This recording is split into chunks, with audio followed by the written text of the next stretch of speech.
안녕하세요. 자, 오늘도 목사에서 이제 멋진 책 한 권 들고 왔습니다. 그렇습니다. 1년 중에서 이제 연초가 되면은 하는 교육들이 있고 또 세워지는 분들이 있잖아요. 그렇죠. 그런 임직자 중에서도 집사를 위한 책.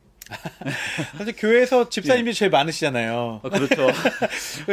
교회에서 굉장히 허리를 담당하고 있고 중요한 위치 아닙니까? 맞습니다. 아주 중요한 위치입니다. 여기에도 보면은 교회의 기초를 이루는 고귀한 부르심. 그게 집사라고 합니다. 집사로의 부르심. 예. 집사로 부름받는 분들에게 꼭 필요한 책을 한 권 소개해 드리려고 합니다. 예, 맞습니다. 팀 켈러, 집사를 말하다. 팀 켈러, 팀 켈러 목사님의 집사를 말하다입니다. 이 책 이제 나온 지가 좀 됐다면서요? 예, 맞습니다. 이 책의 원서는 1985년도에 나왔어요. 85년이요? 예. 진짜 오래됐네요. 오래됐지만 여전히 그 리디머 장로교에서 그 사용되어지고 있고 또 미국에서 많은 교재로 임직자 교재로 이렇게 사용되어지고 있습니다. 뭔가 이 교과서처럼 그 매뉴얼 교재로 사용되어지는 그렇죠. 거는 잘 써졌기 때문에 그런 거 아닙니까? 맞습니다. 여기에 이제 뭐 추천사에도 나와 있겠지만 이 교재 자체를 전체를 다 활용하는 게 아니고 그 교회에 맞추어서 그 챕터에 필요한 것들을 교회에서 응용해서 사용할 수 있도록 각 부분을 다 다루고 있다는 거죠. 네. 저도 이 집사를 말하다. 집사를 말하다 이 책을 읽어보면서 그동안의 집사님들을 말해왔던 어떤 집사님들의 이미지와 그렇죠. 또 이 책에서 말하고자 하는 어떤 집사의 사역에 대해서 약간의 갭이 좀 있다. 어떤 한국 교회와는 조금 갭이 있는 것 같은 그런 생각이 좀 들었습니다. 뭐 여기에서도 말하지만 이 장로하고 집사의 관계를 이야기를 하잖아요. 특히 우리나라 교회도 이제 장로 서열 직급 뭔가 계급처럼 생각하는데 그런 건 아니잖아요. 그렇죠. 그래서 여기서 이제 강조하는 것도 집사는 장로의 밑에가 아니다. 이런 것들을 굉장히 많이 강조하고 또 집사는 장로로 가기 위한 하나의 그 준비 단계 그런 단계가 아니다. 그런 것들을 이야기하면서 집사 고유의 직분이 무엇인지 예수님의 사역과 같이 연결돼서 이렇게 이야기를 하고 있고요. 여기에 이런 말이 있어요. 역설적이게도 교회는 교회를 목표로 하지 않을 때 가장 성장한다 이렇게 표현하고 있습니다. 교회는 사실 복음을 나누는 복음 중심을 우리가 많이 이야기하는데 또 팀 켈러 목사님은 복음도 중요하고 또 복음을 넘어서 이웃을 정말 사랑하고 이웃에 대한 어떤 자비가 필요하다. 그렇죠. 이 얘기를 하시는데 그 자비의 중심이 바로 집사다.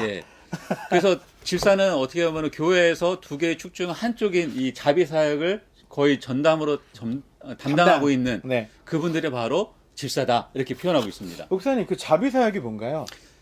말 그대로 어떻게 보면 구제, 우리나라로 말하면은 구제 베푸는 사역이라고 볼 수 있겠죠? 아니면 돌보는 사역. 그렇죠. 돌봄 사역 같은 것도 많고 교회마다 없는 데는 없는 것 같아요. 거의 다 하고는 있어요. 하고는 있는데 그 하고 있는 것들을 여기에서는 집사들이 그것을 더 잘 할 수 있도록 뭐 위원회를 구성하고 아니면 재정도 그 집사 자체 안에서 마련해서 기금을 모아서 실제적으로 그 역할들을 집사들이 다 감당할 수 있도록 맞습니다. 이렇게 하는 것들에 대한 이야기를 해주고 있습니다. 그래서 이 책을 읽다 보니까요, 그냥 단순히 그냥 주먹구구식이 아니라 집사로서 어떻게 사명을 받고 준비되어야 되고 또 어떻게 또 이제 계획하고 준비해서 계속 지속적인 자비 사역, 또 구제 사역들, 긍휼 사역들을 할 수 있을지에 대해서 이야기를 하고 있더라고요. 맞습니다. 그래서 이 책의 처음에는 이제 집사는 어떤 분들인가, 집사는 어떻게 세워지고 집사의 역할은 무엇인지, 또 그런 집사를 세울 때의 어떤 주의사항들, 뭐 성경에 나와 있는 그 말씀을 가지고 팀 켈러 목사님이 사도행전 6장과 또 그 디모데전서 3장을 가지고 이야기를 하고 있습니다. 집사에 관해서 성경에 있는 근거와 자료들을 잘 이렇게 제시를 하잖아요. 사실 우리가 이제 집사 직분을 받는다고 할 때 그것들이 단순히 어떤 그 교회, 나도 이제 교회의 하나의 어떤 위치가 되었구나, 뭐 이런 역할로만 생각하실 때도 있는데요. 그게 아니라 교회 속에서 하나님의 일을 더 적극적으로 할 수 있는, 교회의 일을 더 적극적으로 할 수 있는 하나의 정말 포지션이 된 거죠. 그런 부분에 있어서 집사 교육에 있어서는 이 팀 켈러 목사님의 이 책이 굉장히 좀 도움이 될 것 같은 그런 마음이 들었습니다. 연초에 그 직분자 훈련할 때 맞습니다. 굉장한 좋은 교재로 활용할 수 있고요. 여기에 읽으면서 그런 생각이 들었거든요. 여기에서 써져 있지만 장로하고 집사를 세울 때의 다른 점이 뭔지 아세요? 뭐예요, 목사님? 여기에 재밌는 표현이 하나 있더라고요. 네. 집사는 가르치는 은사가 떨어져도 된다. 맞아요. 예. 저도 보면서 이거 그러니까 장로님은 가르치는 거에 집중하고 집사는 자비와 긍휼을 베푸는데 집중해라. 그래서 거기에 보면은 집사의 그 직분을 받는 분 중에서 가장 중요한 게 있는데 바로 혀. 또 집사의 뜻도 그렇잖아요. 집사의 뜻 어원이 시중들 밥상머리에서 시중을 드는 사람 그런 거잖아요. 그러니까 시중을 들고 그 다음에 그 말을 함부로 하지 않는 것. 맞습니다. 이게 굉장히 중요하더라고요. 가능하면 어떻게 보면 굉장히 어려운 그러니까 사실 직분의 자리인 것 같아요. 맞습니다. 가르치는 건 말로 사실 가르치는 거잖아요. 이건 행동으로 해야 되니까. 근데 이건 집사는 말도 조심해야 되고 맞아요. 행동으로 다 표현해야 되고. 그러니까 맞습니다. 교회를 기초로 세우는 굉장히 든든한 그런 직분자들이 아닌가 그런 생각을 해봤습니다. 네. 이제 집사의 직분과 집사의 하는 일이 이제 자비사역인데, 그렇죠. 그 자비사역은 어떤 인간의 필요, 특별히 이제 가난 가운데 있는 궁핍과 결핍 가운데 있는 교회 안과 교회 밖에 그렇죠. 양쪽을 다 이제 사역을 해야 되는 아주 막중한 임무를 가지고 있더라고요. 그러다 보니까 이 집사라는 게 그동안 그냥 쉽게 어떤 분은 나 집사 땄어 면허증처럼 이렇게 말씀하시는 분도 계시잖아요. 우스갯소리를 그렇지만 사실은 굉장히 어려운 그런 자리임을 다 새삼스럽게 알게 됐어요. 그러니까 집사를 너무 쉽게 생각했다면은 이 책을 읽고 훈련을 받으면은 집사 안 받고 싶다 할 수도 있을 것 같아요. 그렇죠. 집사님이 하면 더 존경해야 되고, 그렇죠. 2배나 더 3배 더 존경해야 될 것 같고. 여기에 보면은 자기의 그렇습니다. 시간과 재정과 몸으로 또 영적으로 그 모든 것들이 고갈될 수 있는 게 집사의 직분의 자리라고 분명히 얘기하고 있고, 또한 그러기 위해서는 먼저 집사님들이 은혜를 가장 많이 받아야 되는 그런 직분의 자리라고 이렇게 표현하고 있거든요. 그러니까 은혜가 없이는 사실은 집사의 직분을 감당하기 힘들다. 맞습니다. 그만큼 중요한 자리이기 때문에 연초에 되면은 이제 새로 서리 집사를 또 세우고 또 집사를 또 이렇게 임명도 하지만 그분들이 어떻게 하면은 교회를 잘 섬겨 나갈지 또 격려해주고 또 훈련시킬 때는 이 책만큼 또 좋은 책이 없을 것 같아요. 없을 것 같아요. 네. 집사에 대해서 이제 명확하게 좀 알려주는 책이라서 참 좋았고요. 또 한 가지는 늘 우리가 생각할 때 어떤 교회 섬김과 성장 사이에서 갈등하잖아요. 그렇죠. 이제 이것이 단순히 이웃을 구제하는 것, 사회복지 시설도 많은데 교회에서까지 이렇게 할 필요가 있느냐? 뭐 이렇게 그렇죠. 이야기하기도 하고 또 교회는 복음을 전하는 곳이지 또 복음 이외에 다른 것에 너무 이렇게 집중하는 것, 교회의 자원과 시간을 사용하는 것이 좀 낭비지 않느냐 이런 입장도 있잖아요.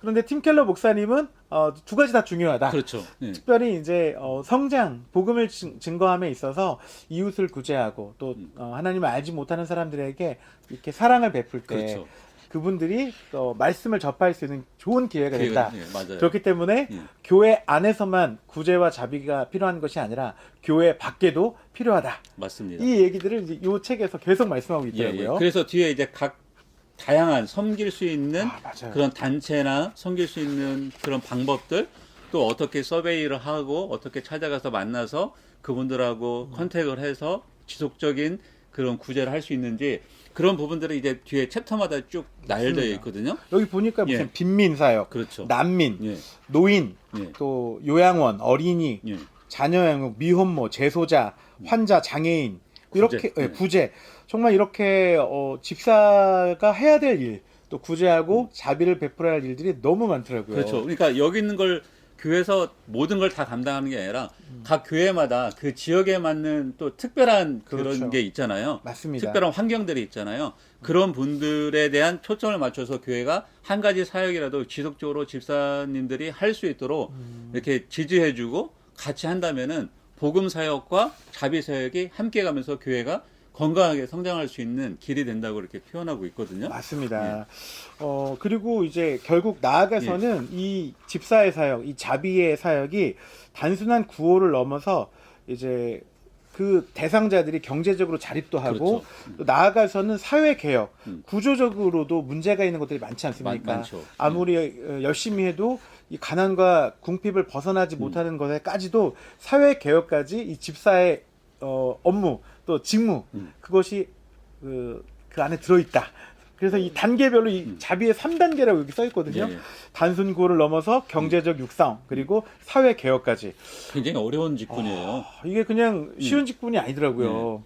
그러니까 이 직분 자체가 어떻게 보면은 예수님을 시중드는 것처럼 네. 천사들이 예수님을 시중들었듯이 시중드는 것처럼 집사들이 그 예수님의 사역의 모든 것들을 시중드는 밥상머리에서 종처럼 네. 섬기는 자리가 바로 집사 자리거든요. 맞습니다. 그러니까 이런 것들을 다 감당하기 위해서는 아까 말씀드린 것처럼 집사님들은 특별히 은혜를 많이 받아야 영적인 그 충만함이 있어야만이 어떻게 보면 메마르지 않고 감당할 수 있을 것 같아요. 이게 뭔가를 나누어주고 자신의 예. 자원들을 다른 사람에게 주는 것이 쉬운 일이 아니잖아요. 그렇죠. 사실은. 왜냐하면 자신이 고갈될 수 있잖아요. 그렇죠. 내가 계속 뭔가 셈이 넘쳐야 되는데 박박 긁어서 퍼주다 보면 자기가 이제 메말라서 그렇죠. 너무 힘든 거 아닙니까? 번아웃 돼서 뭐 하는 거야. 그럴 때도 있잖아요. 그 연초에는 힘있게 일하다가 이제 찬바람 불기 시작하면 이제 내년은 쉬어야겠다. 그렇죠. 그 애를 옮겨야 되나 뭐 이런 생각도 하시고. 네. 예. 근데 명확하게 자신이 어떤 일을 해야 되는지 또 하나님의 어떤 부르심이 있는지를 알게 되는 집사님이시라면 절대로 이제 번아웃 되지는 않을 것 같아요. 그렇죠. 예. 그런 것들에 대해서 조금 더 명확하게 집사의 직분이 무엇인지를 좀 잘 짚어주는 그런 책이지 않나 그렇게 생각이 들었고 네. 또 직분제와 훈련을 여러 이제 집사 관련 교재들이 많이 있잖아요. 그렇죠. 그런 한국적인 교재들과 같이 함께 본다면 더 좋을 것 같습니다. 네. 또 이제 새해를 준비하시는 목사님들께서 또 직분 교육 또 특별히 집사님들에 대해서 집사님들이 어떤 부르심과 또 어떤 또 사명들 또 어떤 일을 해야 되는지를 이렇게 함께 나누기를 원하신다면 이 팀켈러 목사님의 집사를 말하다. 네, 이 책 한번 같이 쉐어링해 보시면 맞습니다. 정말 좋을 것 같습니다. 예, 오래된 책임에도 불구하고 지금까지 꾸준하게 이 책을 텍스트로 사용하고 있다는 것은 그만큼 각 그 교회에서 그만큼 많이 또 이 책이 팔리고 있고 또 교육 교재로 활용하고 있다는 것은 그만큼 가치가 있기 때문에 맞습니다. 중요성이 있기 때문에 그렇지 않을까요? 예. 어찌 보면 이게 집사님들은 클래식 같습니다. 그렇습니다. 85년부터 또 이제 사역하셨던 리드머 교회에서 계속적인 교재를 사용하고 있다는 거 보니까요. 우리 이제 한국 교회에서도 잘 사용될 수 있을 것 같습니다. 그렇죠. 또 이걸 가지고 뭐 한국적 교재로 약간 교회별로 뭐 만들 수도 있겠죠. 각색을 조금 하신다면 그렇죠. 교회에 맞게 각색하신다면 새해 2024년에 정말 좋은 교재를 사용할 수 있을 것 같습니다. 예, 그렇게 쓰라고 또 이 책이 되어 있습니다. 네, 자 오늘 팀켈러 목사님의 집사를 말하다. 네, 이 책 잠깐 나눠봤습니다. 또 읽어보시고 많은 도움 받으시기를 기대하겠습니다. 예. 자, 목사님 여기까지 할까요? 예, 예. 네, 고맙습니다. 감사합니다.